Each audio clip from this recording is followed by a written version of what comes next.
If you were to pick a World 11 for any format, he's the first name on the list for any format. And that is basically the definition of the leading cricketer in the world. So he was dead easy, 72 wickets at under 15. And then he bowled that remarkable spell in Barbados. People said South Africa choked, but India bowled brilliantly. And he was at the heart of that. Player of the tournament at the T20 World Cup, they win. And then in Test cricket, in the history of the game, only SF Barnes in 1912 and Imran Khan in 1982 have taken more than 50 wickets in a calendar year under 15. So that's the sort of calibre that he belongs in. In terms of the all-time conversation with Bumrah, are we now getting to a point where we can genuinely compare him to the very, very best to ever do it?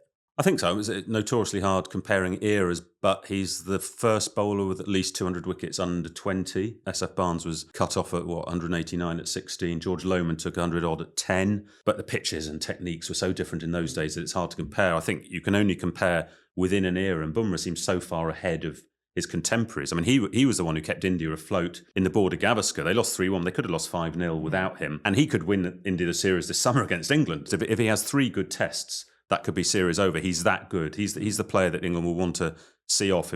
They'll think if they can get through an opening spell from Bumrah, they can beat India. If they don't, it'll be different. And I think especially the 3 formats are increasingly siloed off away from each other. You look at India, they are increasingly close to being able to field 3 separate 11s for the 3 formats. Bumrah is the main man when fit in all of them.